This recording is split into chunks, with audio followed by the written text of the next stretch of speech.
और तुम्हें पता वाइल्ड लाइफ फोटोग्राफर कौन होते हैं? मैं बता रहा हूँ, ये बेसिकली एमएमएस वालों का गैंग होता है जो जानवरों की पॉर्न बनाता है और फिर उसे डिस्कवरी पे अपलोड भी कर देता है। जानवरों की प्राइवेसी गई माँ चुदाने, हमें नहीं मतलब।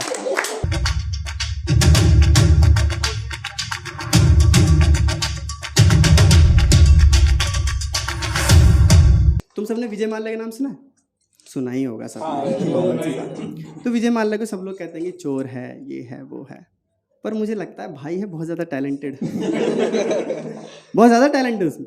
ये तुम देखो, एक बैंक जो अपना पेन भी बांध के रखता है उसका हजारों करोड़ लेके भागे और मुझे लग रहा है जब माल्या भागा ना तो ये लोग उसे पकड़ लेते, पर तब होगा लंच टाइम।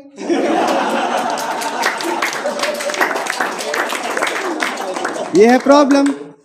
माल्या जा रहा हो, लोग आएंगे, अरे सर वो माल्या भाग रहा है, तो चूते देख नहीं रहा राजमा चावल खा रहा हूं, और मुझे कह रहा चूते तू पकड़, तेरा पैसा है, तुझे पता ही तो नहीं है। और मेरे पास एक वीडियो आई, उसमें क्या विजय माल्या ना एक उसमें से निकलता है स्टेडियम में से, तो अमीर आदमी घूमता है, चूतिया नहीं है कि फ्रॉड करके घर में बैठा नहीं, भाई साहब घूम रहा है वो। तो स्टेडियम में से बाहर निकलता है तो लोग कहते तू चोर है, बहन जो तू ये है, तू फलाना, तू ढिमकाना, जिस पे जितना सुनो उतना उसे बोला। मैं कह रहा हूँ वो चोर है, चलो ठीक है, पर तुम कितने चूतिया हो। वो बैंक में से बैंक का पैसा लेके भाग गया, कुछ टाइम पहले तुम बैंक में से अपना पैसा नहीं निकलवा पा रहे थे, और वो चूतिया है, वो तो लेजेंड आदमी भाई साहब, बहुत बड़ा लेजेंड है वो। तुम देखो अगला इतना शांत स्वभाव का, ऐसे नहीं मार काट करता, शांत स्वभाव का है वो, करोड़ों का घोटाला करके चुप कहीं बैठा है, किसी को पता भी नहीं है, और यहाँ 5 रुपए का इमरजेंसी टॉक टाइम लोन लेने का छाती पीटे कहते हैं हमने फ्रॉड किया, हमने किया फ्रॉड। अच्छा तुम्हें पता है सबसे ज्यादा गांजा कौन फूक रहा है? नीरव शास्त्री कोई नहीं बोलेगा, उनका ड्रग्स का। अभी सबसे ज्यादा गांजा फूक रहे टीवी एड्स राइटर। ये लोग गांजा फूक के पेन कॉपी उठा के कुछ भी लिख दे रहे हैं और फिर उसका ऐड बना के चढ़ा भी दे रहे हैं। लाइक तुमने टाइड का ऐड देखा है? टाइड का ऐड हाईली एडवांस ऐड है, वो हमसे तुमसे बहुत आगे निकल चुके हैं, क्योंकि अगर तुम उस ऐड में नोटिस करो तो लोग टाइड का पैकेट भी नहीं खोल रहे हैं और शर्ट पैकेट से साफ कर दे रहे हैं। बहुत औसम लोग हैं वो।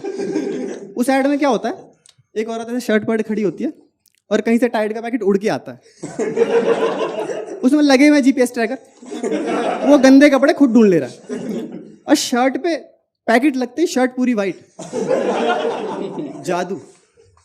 और मैं कह रहा हूं अगर शर्ट पैकेट से साफ हो रही है तो पैकेट ही बेचो ना, डिटर्जेंट बेची क्यों रहे? चलेगा सालों साल, पॉलिथीन पकड़ के रगड़ रहे।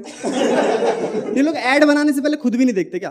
पहले ऐड बनाता होगा, फिर मैनेजर आके तो कहता हो सर बहुत चूतिया ऐड बन गया सर, क्या करूं? मैनेजर कहता होगा कोई बात नहीं, तो चला। देखने वाले भी चूतिया ही है। जो ससुराल सिमर का देख सकते हैं उनके लिए ऐड एवेंजर से कम थोड़ी है।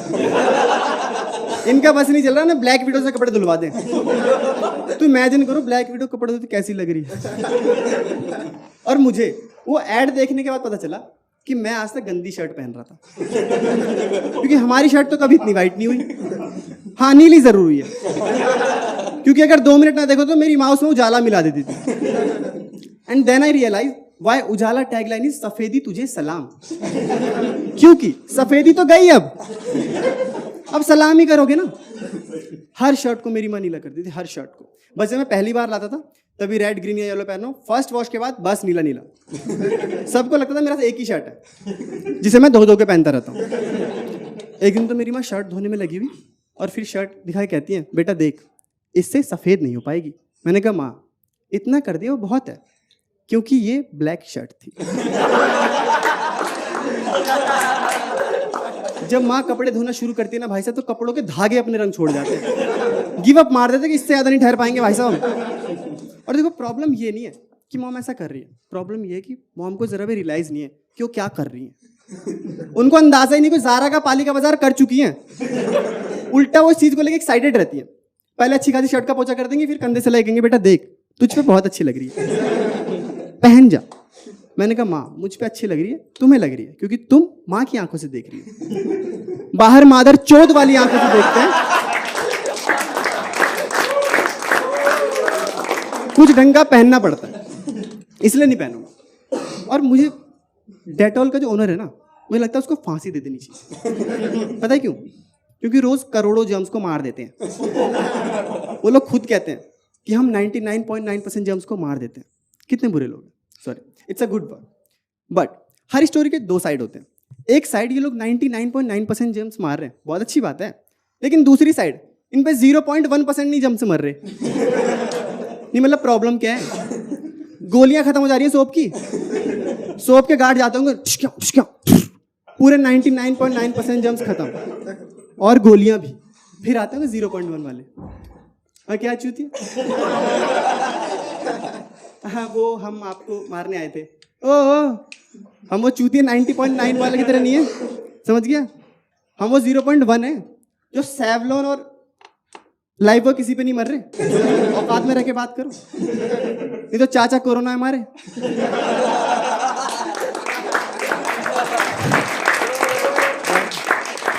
जो तुम्हारे इस फालतू के झाग साफ नहीं होते, समझ गए? लिख लो ऐसे, every anti bacterial soap ad, वो लोग यही दिखाते हैं कि वो 99.9% जर्म्स को मारते हैं।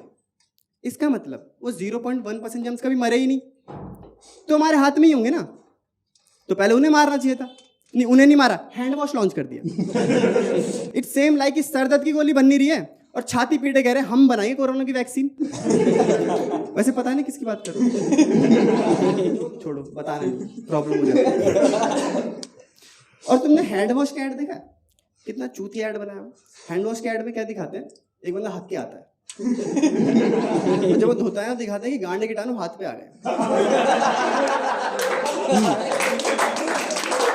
और जब वो हाथ धोता है साबुन से तो वो सोप पे चले जाते हैं। नॉर्मल मैग्नीफाइंग ग्लास से ये लोग जर्म्स दिखा देते हैं ऐड में। समझ रहे हो कितना फूक रखा है इन्होंने? और ये दिखाते हैं कि जब दूसरा बंदा फिर उसी सोप से हाथ धोने आता है तो एक्चुअली चूती ने हाथ नहीं धोए, बल्कि उसके गांड कीटाणु अपने हाथ पे ले लिए। अब इस चूते के हाथ में गांड कीटाणु, और इसे पता भी नहीं है। और ये जहां जा रहा है वहां गांड कीटाणु जा रहा है। लाइक ये घर में आया, इसने सोफा छू दिया, वहां गांड कीटाणु चले गए। इसमें कुर्सी छू दी, वहां गांड कीटाणु चले गए। रिमोट छू दिया टीवी का, उस पर गांड कीटाणु चले गए। तो अब पूरे में है गांड कीटाणु। तो ऐड वाले बताना चाह रहे हैं कि गांड के कीटाणु ना फैलें, that's why use hand wash. तो अब इन चूती ने पता क्या कह दिया कि सोप से जर्म्स मरते नहीं है बल्कि ट्रांसफर हो जाते हैं। अबे चूतियो, 4 साल पहले तुम हैंड वॉश लाए हो, तो इसका मतलब हम मुझसे पहले गंदे हाथों से खाना खाए जा रहे हैं, और हम सोच रहे हैं कॉकरोच बीमारियां फैला रहा है। कितना हम्बल आदमी है भाई साहब, कॉकरोच इतना हम्बल है, कभी कोई नुकसान नहीं है घर में। ऐसे मक्खी मच्छरों की तरह नहीं तुम्हारे मुंह पे आके बादशाही गाने गा रहे, सोने नहीं दे रहे, ऐसा कुछ नहीं। बस वो रात को वॉक पे निकलते हैं, फिर पता नहीं कहाँ गायब हो जाते हैं नेताओं की तरह। और हमने उनको मार दिया, और मैंने तो भाई साहब कुछ ज्यादा ही कॉकरोच मारे। मुझे तो लगता है मेरी लाइफ में कुछ भी गलत हो रहा है ना, वो बस इसलिए क्योंकि मैंने कॉकरोच बहुत मारे। सॉरी यार, ये डेटॉल वाले चूतिया बनाते थे, लाइक अवर गवर्नमेंट। और कॉकरोच का ऐड है हिट का ऐड बेसिकली, जब तक कि रणवीर सिंह से रिप्लेस नहीं कर देता। जैसी हरकतें बहुत जल्दी कर देगा। और कॉकरोच के ऐड में क्या दिखाते हैं, उसका ऐड का कॉन्सेप्ट मेरे को समझ में नहीं आ रहा भाई साहब। मतलब every day in India lots of cruelty cases, like murder हो रहे हैं, स्नैचिंग हो रही है, किसान मर रहे हैं, और तुम टीवी खोलो ऐड आ रहा, अब कॉकरोचों की खैर नहीं है। देर लाइक हमने तो कुछ किया भी नहीं भाई साहब, हैं? नहीं, जिंदा रहना भी गुनाह है क्या? हमें बता दो, हम तो पंख रहते हुए भी नहीं उड़ते कि तुम लोग की गांड कम फटे।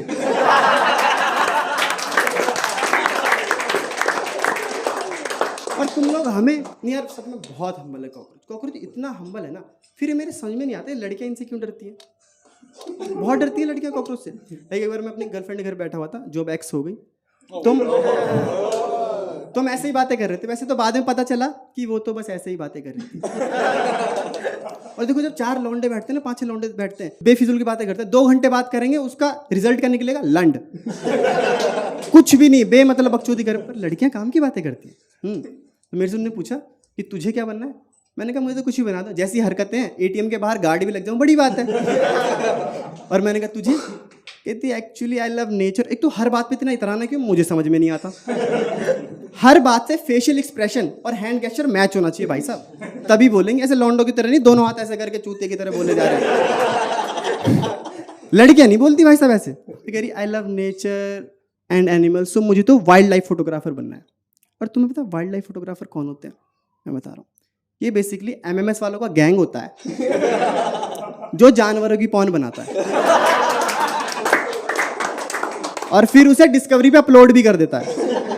जानवरों की प्राइवेसी गई माँ चुदाने, हमें नहीं मतलब। तो कह रही मुझे वाइल्ड लाइफ फोटोग्राफर बनना है। भाई इसी कन्वर्सेशन के बीच में ना कहीं से कॉकरोच चल के आ गया, ये डर के मारे दीवार पे चढ़ गई। तुम यकीन माना स्पाइडरमैन भी क्या दीवार पे चढ़ता होगा जो ये चढ़ी।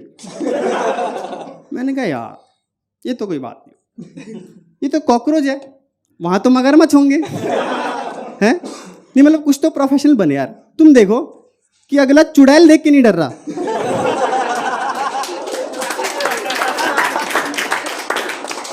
और ये मतलब तो मैंने समझा, मैं कहा यार ये हमारे लिए कॉकरोच है, तेरे लिए तो अपॉर्चुनिटी है, क्योंकि जिस हिसाब से एनिमल्स खत्म हो रहे हैं आगे जाके इन्हीं की फोटो लेनी है। ये तो तेरे लिए यूनिक एनिमल होगा भाई साहब। एंड शी इज अ मुस्लिम। तो मुझे लगा देखो ये सब तो चलता रहेगा, इसे एक काम की एडवाइस देता हूँ जिससे बन ही जाए, ठीक है, अपनी चीज़ में सक्सेस हो जाए। तो मैंने समझाया देख ये सब चलता रहेगा, आज कॉकरोच से डर रही है कल को नहीं डरेगी, हो जाता है ऐसे, ये कोई बात नहीं। पर तू अपने डैड को कन्विंस करने में सारा टाइम दे, ये बहुत ज़रूरी है। क्योंकि मैंने देखा है जब भी किसी को वाइल्ड लाइफ फोटोग्राफर बनना होता है ना तो अब्बा नहीं मानते यार, मना कर देते हैं।